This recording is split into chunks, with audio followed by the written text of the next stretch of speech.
Evangelho segundo João, capítulo 14. Glória a Deus. Nós vamos estudar hoje sobre a maior revelação de oração que há na palavra de Deus. Existem muitas palavras ou muitas passagens da Bíblia que nos trazem ensinos, revelações sobre a oração. Mas hoje nós vamos estudar a maior revelação sobre oração que existe na Bíblia Sagrada. Nós vemos, por exemplo, quando Jesus falou sobre a oração do Pai Nosso, Ele nos deu um exemplo de oração. Mas aqui Jesus fala sobre a teoria da oração. Aqui Jesus nos fala sobre os maiores segredos que existem na oração. Então, abra o teu coração, aproveite estes minutos que nós temos aqui. Glória a Deus. Diga para o irmão que está do teu lado: irmão, abra o teu coração, os teus ouvidos e os teus olhos.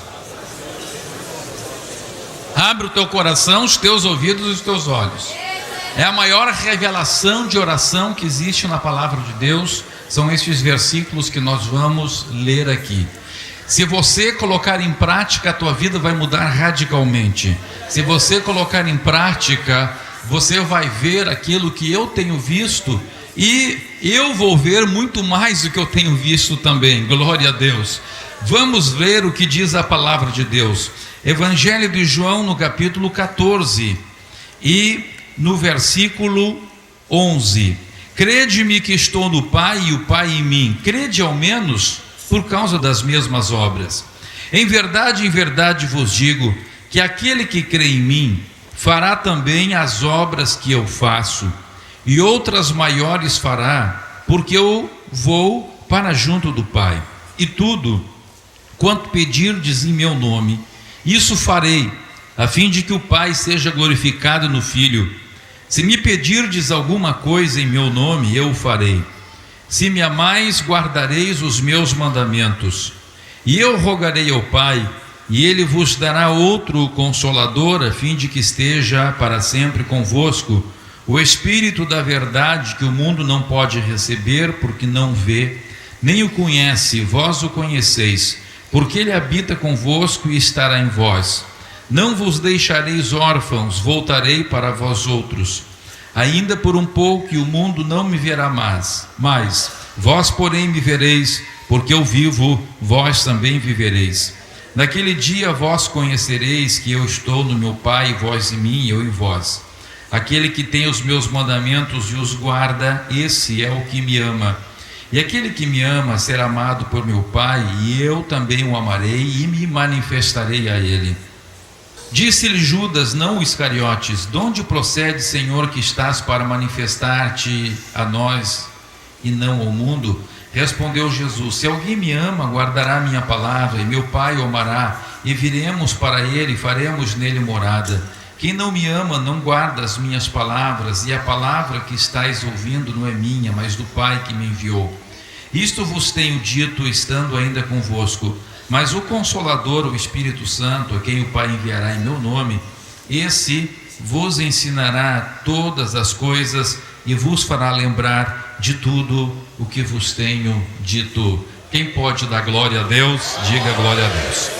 Meus amados, a primeira coisa que aprendemos nesta palavra aqui, preste atenção, eu estou dizendo, é a maior revelação de oração que existe em toda a Bíblia, são estes versículos. A primeira coisa que Jesus fala é sobre a expectativa que devemos ter quando vamos ao encontro de Deus. A palavra de Deus diz-nos que nós não podemos ter absolutamente nenhum parâmetro como teto da nossa expectativa. O que significa isto? Não ter nenhum parâmetro como teto da nossa expectativa ao buscar a Deus. Jesus seguramente foi a pessoa que mais foi usada por Deus, que mais manifestou a glória de Deus em toda a história. Jesus, ele transformou água em vinho, ele mexeu na natureza. Mas alguém pode dizer, bem, transformar água em vinho, mas então ele transformou, não criou. Ele criou. porque o vinho tem substâncias químicas, tem elementos químicos que não existem na água. Então ele não converteu alguma coisa em outra, ele não pegou alguns elementos químicos e misturou e dali tirou outros. Não, ele criou alguma coisa. Então ele mostra o seu poder criador. Ninguém no Antigo Testamento mostrou o poder criador. Segundo, a palavra de Deus diz que o Senhor mostra também o seu poder criador quando ele multiplica pão e peixe.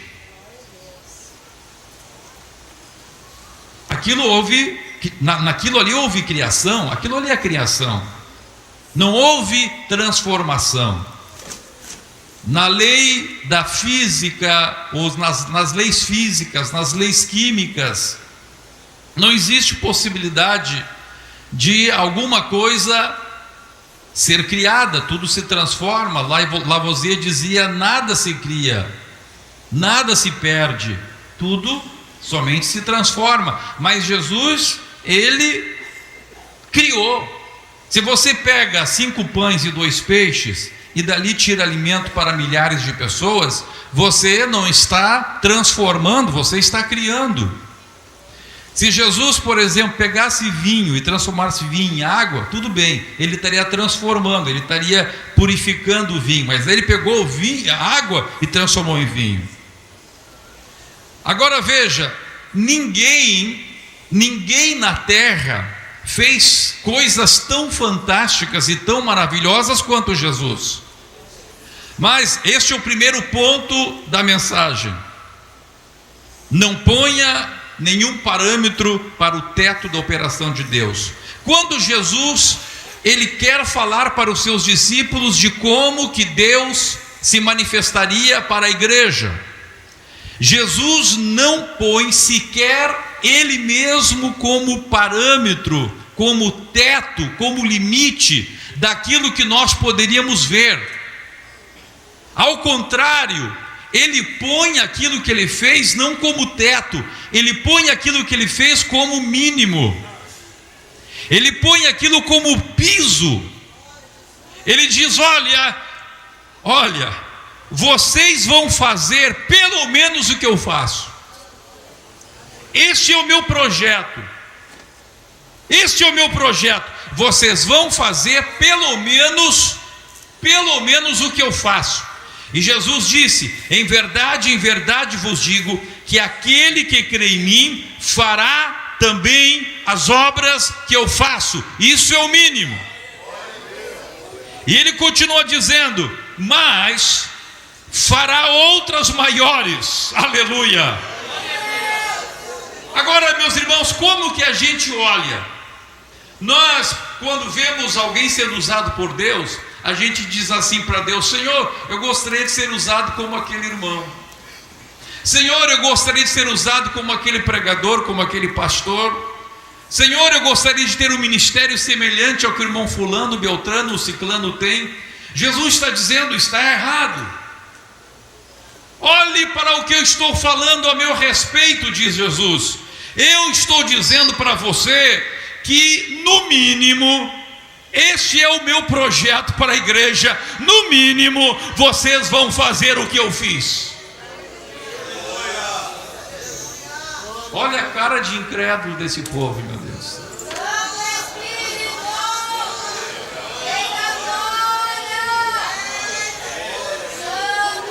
Eu queria tirar uma foto de vocês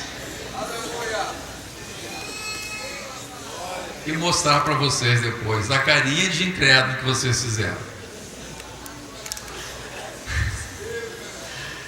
Jesus está dizendo que é o mínimo.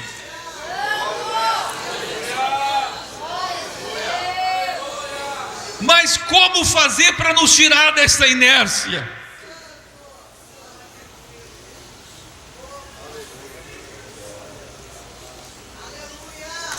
Aleluia. Como fazer para nos arrancar desta inércia? Aleluia. Deus está dizendo para você que aquilo que Ele tem não tem limite. Eu me lembro, meus irmãos, quando eu era bem novo, ainda devia ter, eu creio que uns 25 anos, Deus começou a me usar muito para orar por pessoas que tinham problemas dentários. Tudo começou, um dia eu estava orando ali, foi em Teutônia, primeira vez que orei, e Jesus obturou o dente mais ou menos de 20 pessoas. Mas o que acontece? Houve uma reunião na convenção do antigo ministério e o presidente da convenção proibiu que se orasse por obturação de dentes. Qual o argumento? Qual o argumento? O argumento é que tem um teólogo dizendo que na Bíblia não havia um exemplo de que Jesus tivesse obturado dentes. Então, se na Bíblia não diz que Jesus obturou dentes, então esse negócio de obturação de dentes era coisa do demônio. Porque lá num terreiro de macumba em tal lugar, parece que houve alguma coisa assim. Então, aquilo para mim foi muito chocante. E mais chocante ainda foi para mim, porque eu sabia que havia pastores naquela convenção que haviam recebido cura de dentes. E eles não se manifestaram. Eu fiquei pensando, meu Deus, então quer dizer que esses pastores estão com um demônio na boca.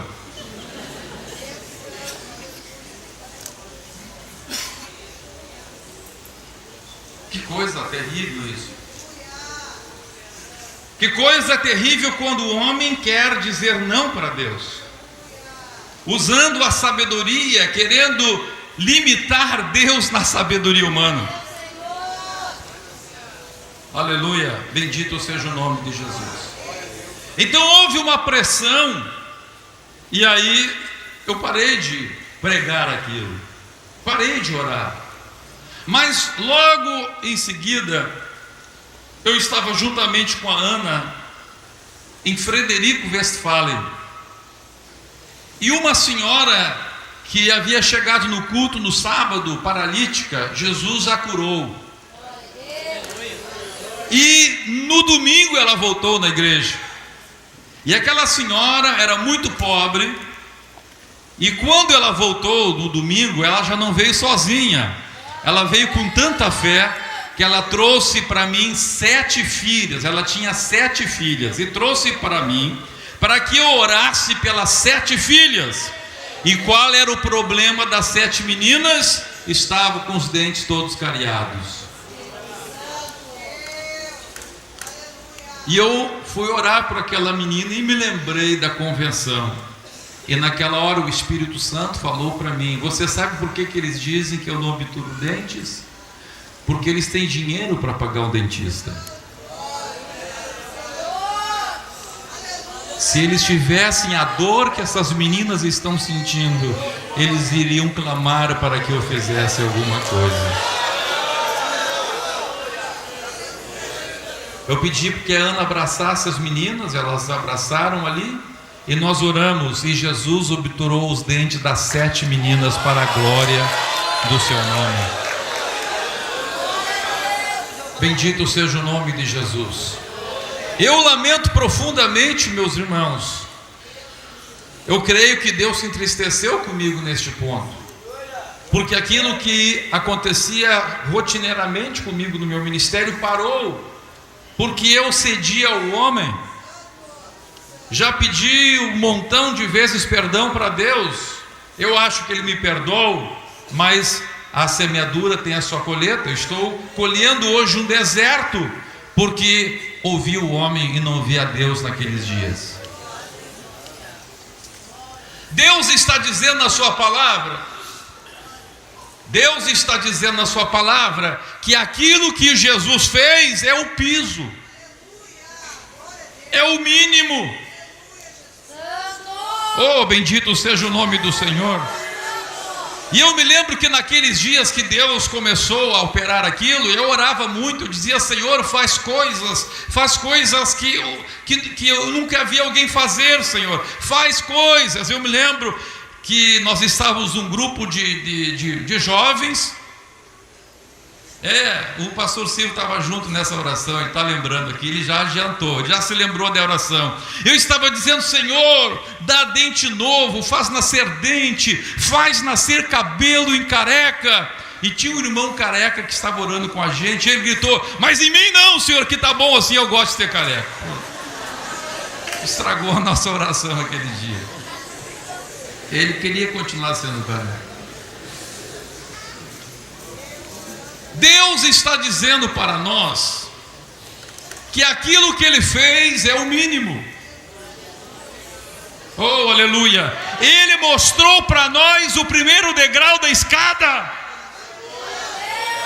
Oh, aleluia! Oh, aleluia! Ele disse: subam neste degrau, é daqui para frente, é daqui para diante.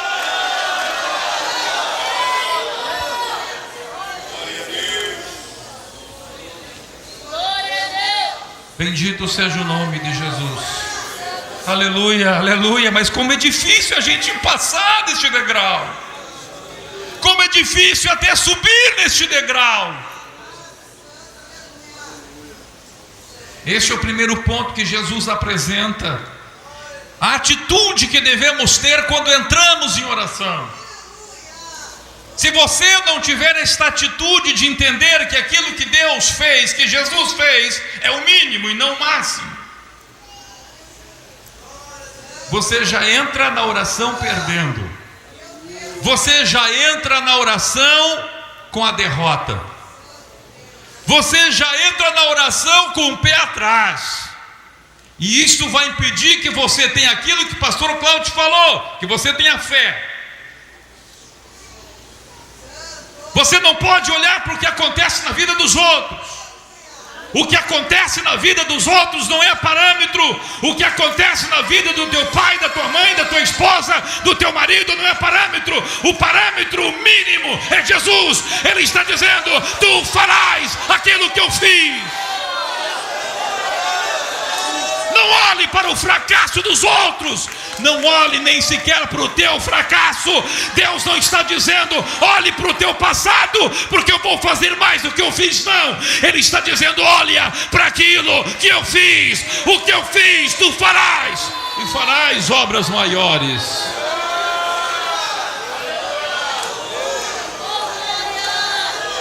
Aleluia, aleluia, aleluia. Levante as suas mãos aos céus e glorifique o nome do Senhor. Vamos levantar as nossas duas mãos, fechar nossos olhos e vamos dizer para o Senhor: Senhor, me tira desta inércia, Senhor, me tira desta inércia, me tira, Senhor.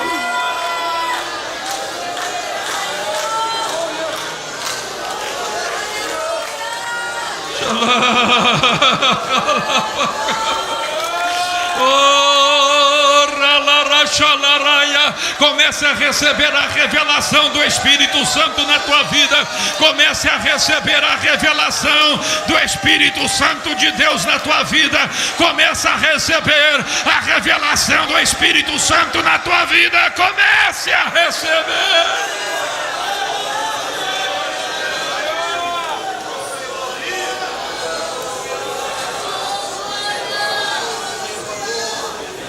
Aleluia.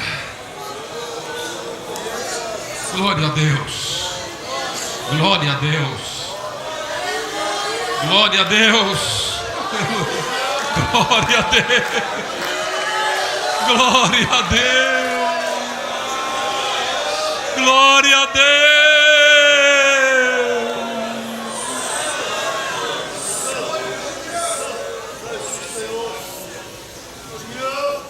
Segundo ponto. Segundo ponto deste ensino de Jesus. Jesus disse: vocês vão fazer estas obras maiores. Por quê? Porque eu vou para junto do Pai. E eu rogarei ao Pai e Ele vos dará o Paráclito. O Paráclito. Glória a Deus. O que significa Paráclito? Aqui foi traduzido por Consolador, mas às vezes, por exemplo, lá em 1 João capítulo 2, filhinhos, estas coisas vos tenho escrito para que não pequeis. Todavia, se alguém pecar, temos um advogado para com o Pai, Jesus Cristo, o justo. Lá, quando a Bíblia fala advogado, também é a mesma palavra, Paráclito. O que era um Paráclito? Paráclito significa aquele que está ao lado, em grego. E o Paráclito era aquela pessoa que, por isso a Bíblia fala advogado, que acompanhava alguém diante do juiz. É o papel do advogado hoje. Então, o Paráclito tanto intercedia diante do juiz pela pessoa, quanto ele orientava a pessoa como que ela deveria responder para o juiz. Esse era o papel do Paráclito. Obrigado. E Deus está dizendo, Jesus está dizendo: vocês vão fazer obras maiores do que eu faço. Por quê? Porque eu vou para junto do Pai, eu vou rogar e Ele enviará um Paráclito. Ele enviará alguém que vai te ajudar a interceder diante do Pai e vai te ensinar o que tu tens que falar diante do Pai. Aí Jesus começa a entrar então já na oração. Esse é o segundo ponto. Para você orar, ter uma oração eficaz, você precisa da ajuda do Espírito Santo. Por favor, diga para quem está ao seu lado: para você orar, você precisa da ajuda do Espírito Santo. Diga para quem está ao seu lado, por favor: você precisa da ajuda do Espírito Santo. Aleluia.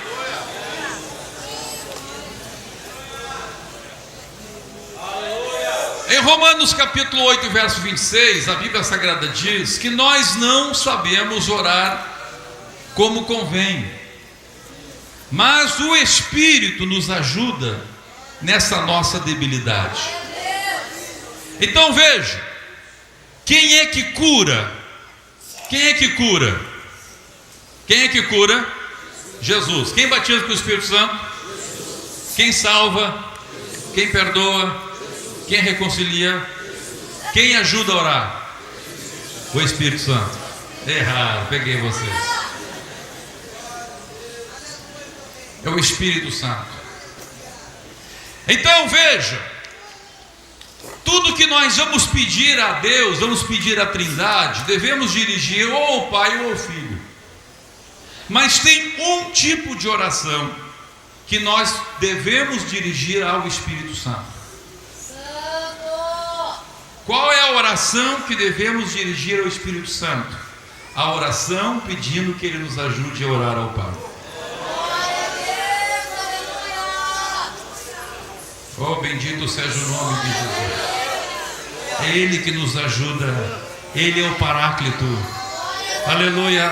Imagine você está indo para uma audiência. Aqui temos diversos advogados.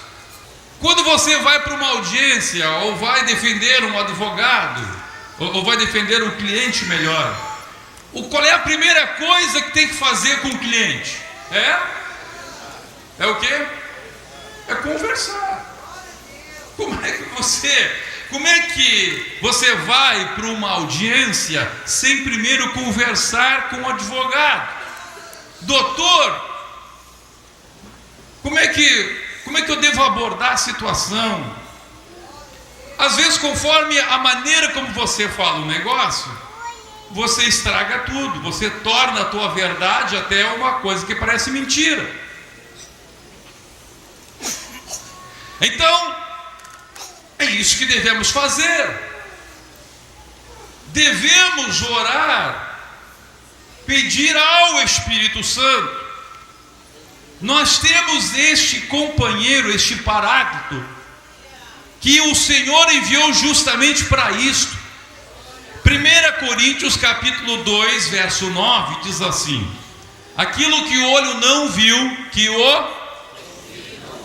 que não subiu ao, são as coisas que Deus tem preparado para aqueles que o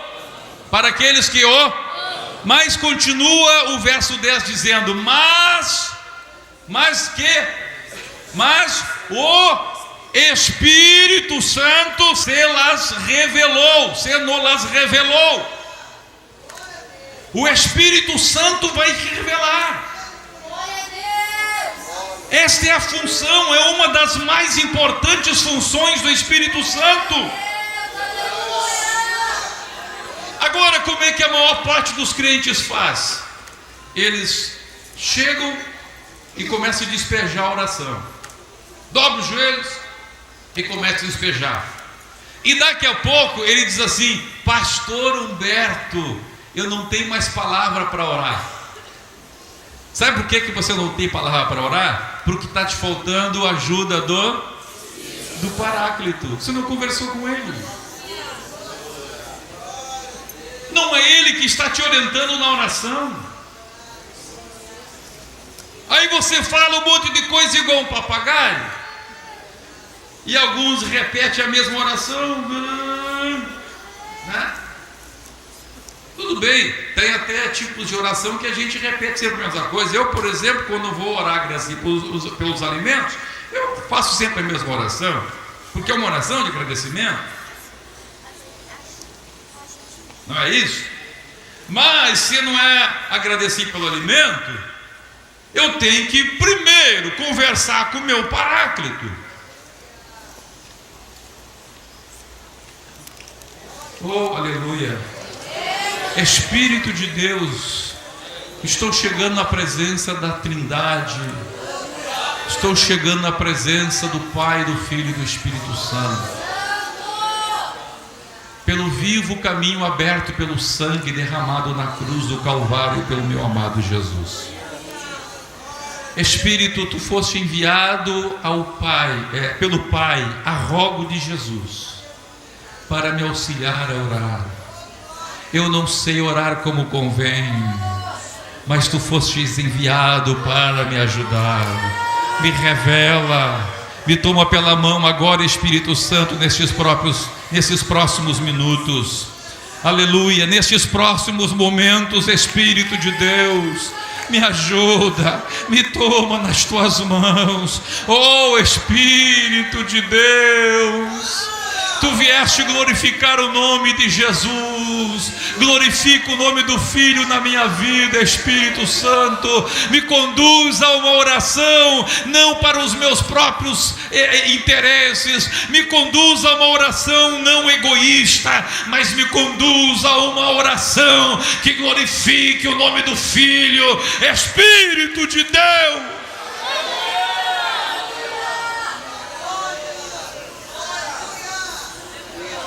você ora assim? Talvez não. Por isso que te faltam palavras. Você não tem aquele encontro maravilhoso com o Espírito de Deus. O Espírito Santo, ele não quer ser glorificado. Não. Muitas vezes alguém diz assim: glorificado seja o nome do Pai, do Filho e do Espírito Santo. Quando você diz para ele: glorificado seja o nome do Espírito Santo, o Espírito Santo faz o mesmo que Jesus fez. Quando alguém chegou e disse para Jesus: tu és bom, Jesus diz: não, bom é só o Pai. E agora o Espírito Santo está aqui para glorificar o nome de Jesus também.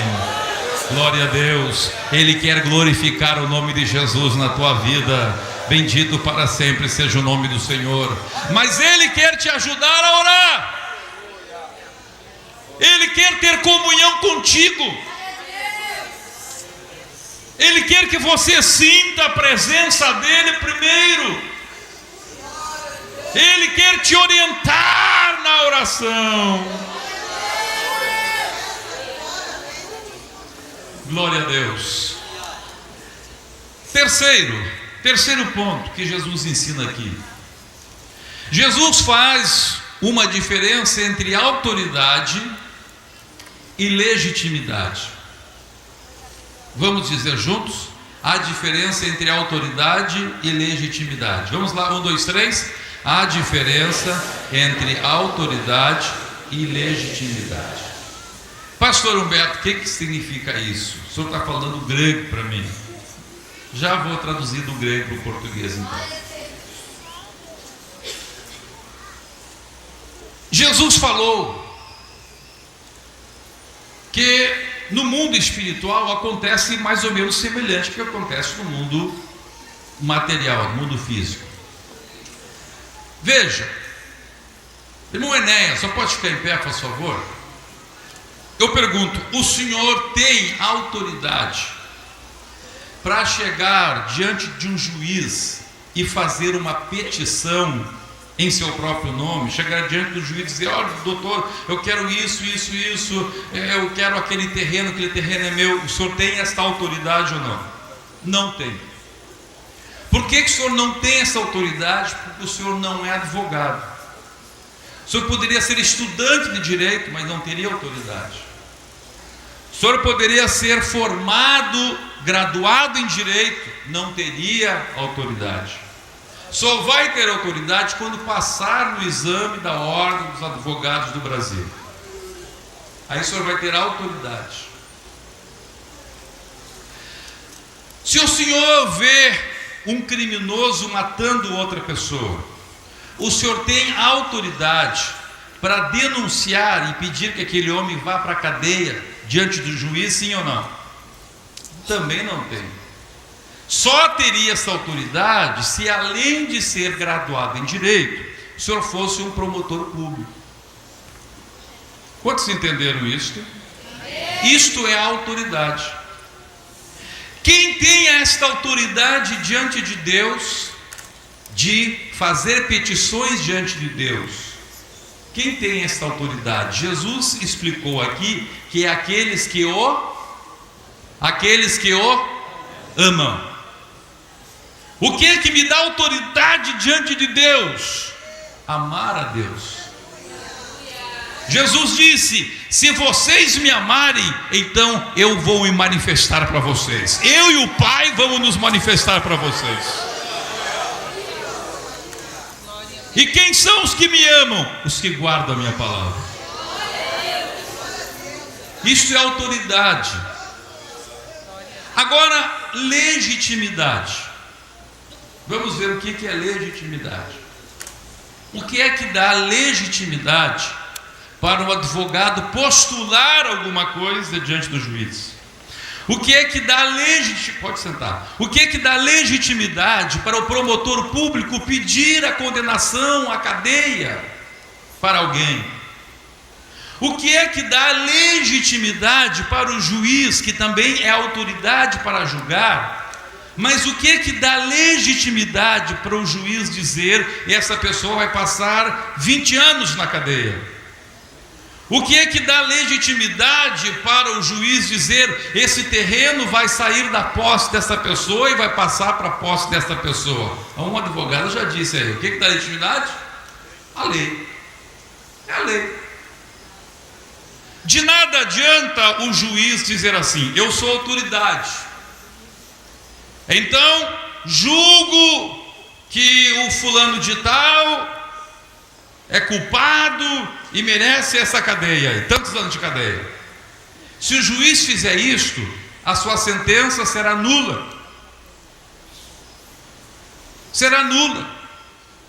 Um advogado, ele pode ter esta autoridade de postular, de pedir alguma coisa ao juízo, mas se o seu pedido não estiver fundamentado na lei,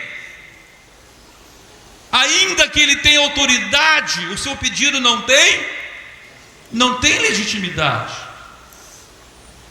O que dá legitimidade para o juiz é a lei. Por isto que tem que ser fundamentado. Toda sentença tem que ser fundamentada. Toda petição tem que ser fundamentada. O pedido tem que estar de acordo com a lei, mesmo que, quem sabe, o advogado não se lembre exatamente do artigo da lei, ele não põe ali o artigo da lei, mas existe um princípio aí no direito chamado iura nocet curia, que significa o juízo conhece a lei, mas tem que estar fundamentado na lei. Tem que ser sempre em nome da Todos juntos, em nome da. Todos juntos, em nome da. O juiz vai julgar em nome da. O advogado, ele pede em nome da. O promotor público pede em nome da lei.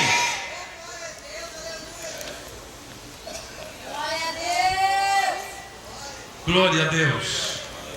Bendito é o nome de Jesus. E Jesus então disse: olha, se vocês me amarem, se vocês guardarem a minha palavra, vocês têm autoridade para chegar diante do Pai.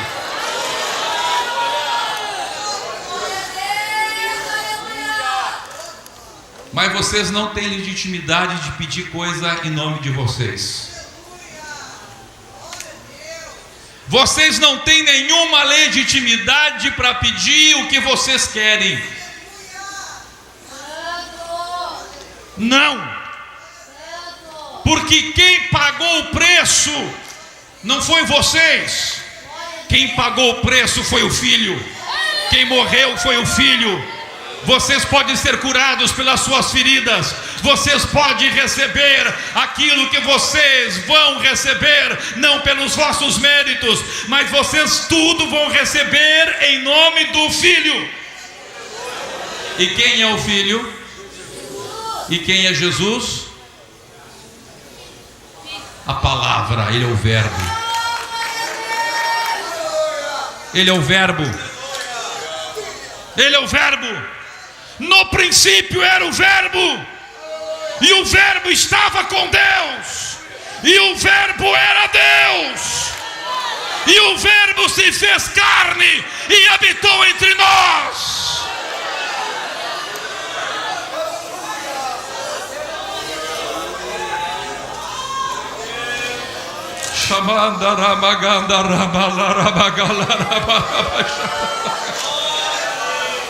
Oh glória, oh glória, oh glória, oh glória, oh glória, oh glória a Deus. Agora, Jesus falou o seguinte, vamos ao próximo ponto. Jesus disse: olha, como é que vocês vão fundamentar o vosso pedido na palavra? Quem é que vai trazer para vocês? Quem é que vai ensinar isto? Quem que vai ensinar? Nós já vimos, é o Espírito Santo, por meio de uma coisa chamada revelação. Se você continuar, você vai ver que Jesus disse: olha, vocês vão fazer não somente o que eu faço, vão fazer coisas maiores do que eu faço, porque eu vou para junto do Pai, e eu rogarei ao Pai, e Ele vos dará o Paráclito, que vai estar do lado de vocês, que vai estar intercedendo por vocês, vai estar dizendo para vocês o que vocês têm que pedir. E aí Jesus disse: e este Paráclito, Ele vos fará lembrar o quê? O quê? A palavra. A palavra. A palavra. Olha o que Deus está falando aqui. Deus está abrindo uma porta tremenda de oração. E quando você entra nesta porta do Espírito, você vai entrando numa revelação tremenda, você vai navegando na oração.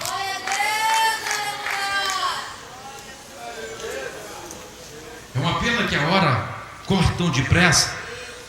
Mas vamos ver a palavra de Deus, vamos ver um exemplo de oração. Daniel capítulo 9. Daniel capítulo 9, verso 2. No primeiro ano do seu reinado, eu Daniel o quê? Eu Daniel entendi por meio do quê? Por meio do quê? Da palavra.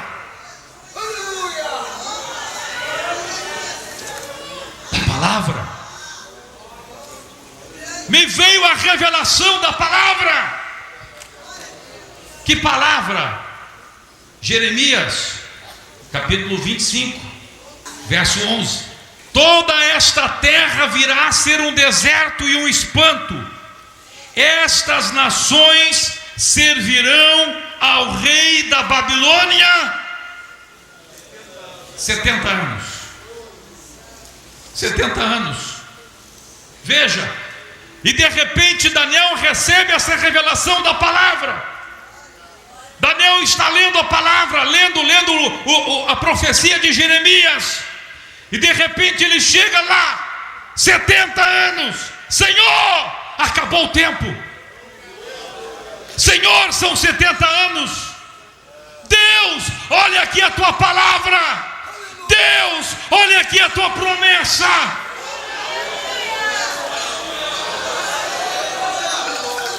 Oh, aleluia. Ele não estava orando, veja bem, ele não estava orando em nome dele, ele estava orando em nome de quem? Em nome de quem? Da palavra. É a tua palavra. É a tua palavra. É a tua palavra.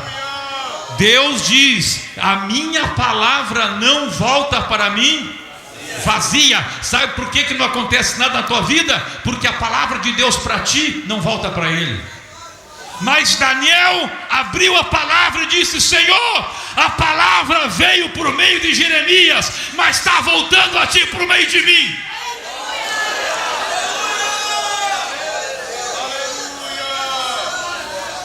Eu me levanto na tua presença, Senhor. Tu usaste Jeremias para que a palavra viesse até mim, mas o Senhor está me usando para que a palavra volte a ti. E Deus diz que quando a palavra volta a Ele, não volta vazia, mas cumpre o que lhe apraz.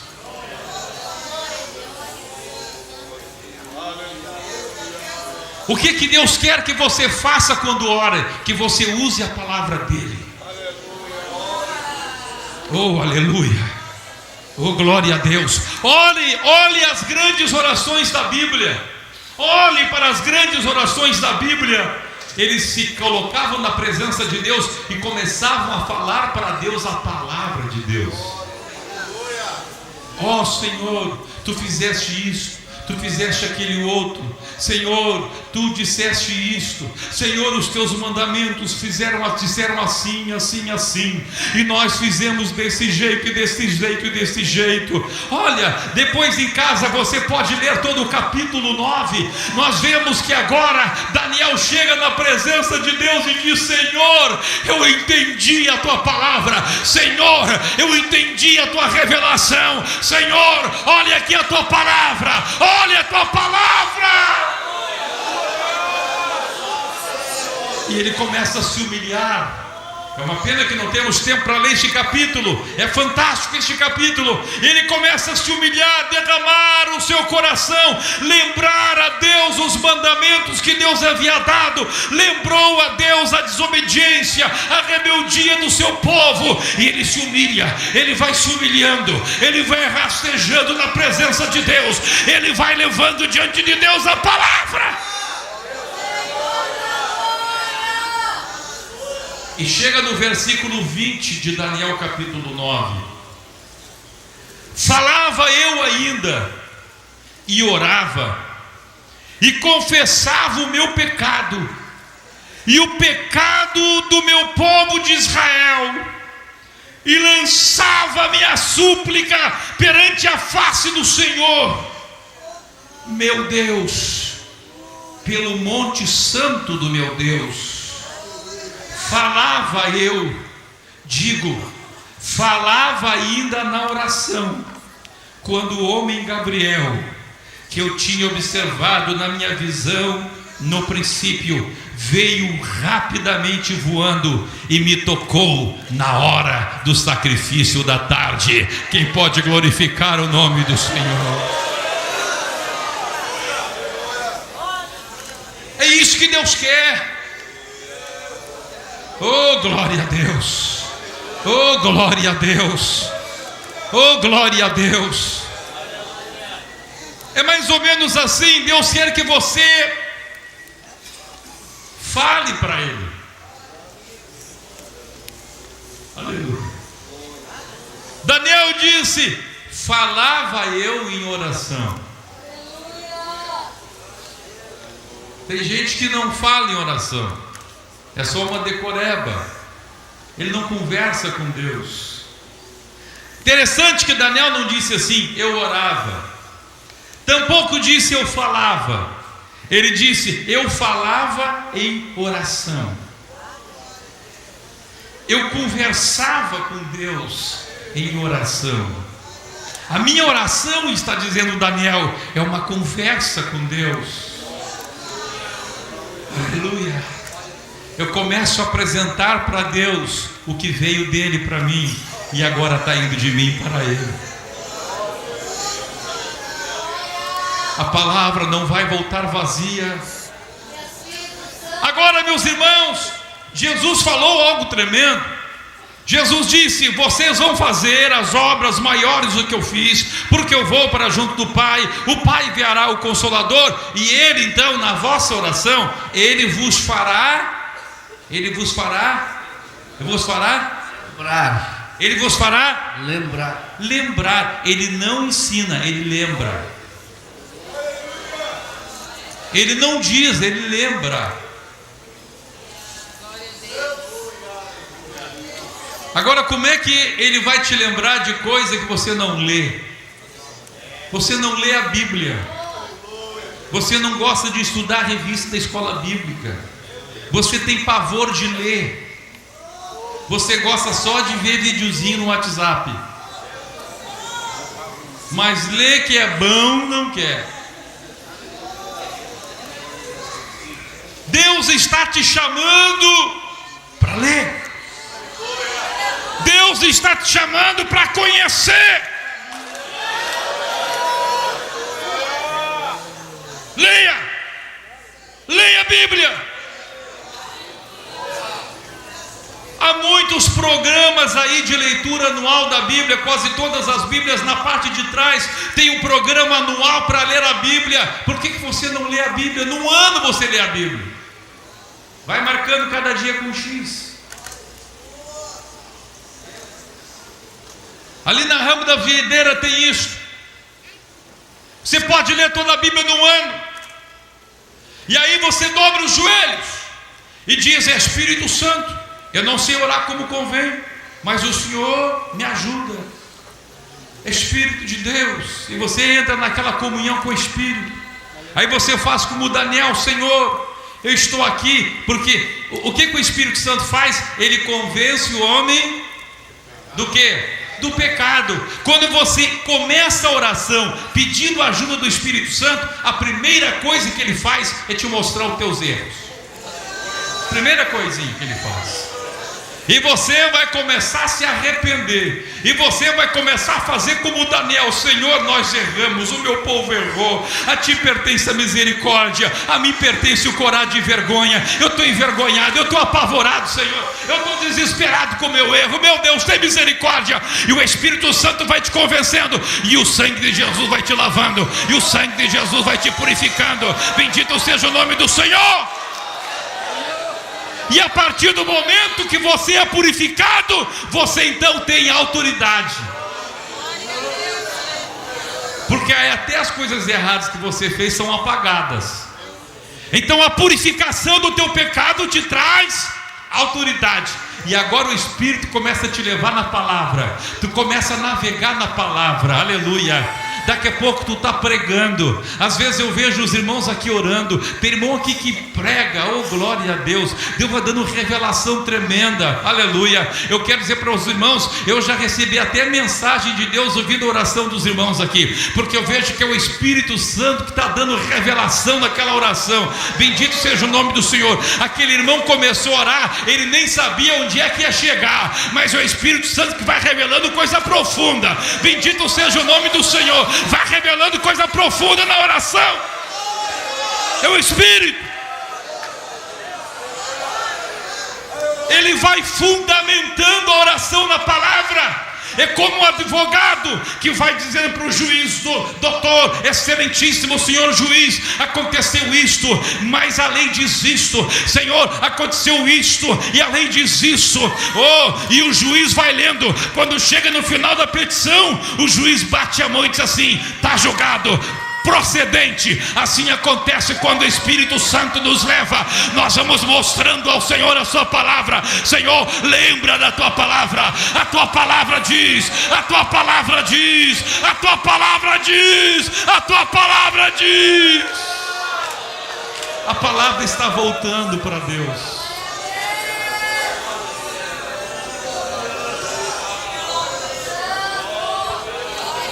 Oh, glória a Deus. Eu queria pregar mais, mas a hora não permite. Vamos ficar em pé.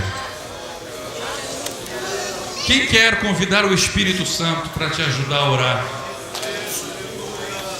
E você nunca mais vai dizer: acabou as palavras da minha oração.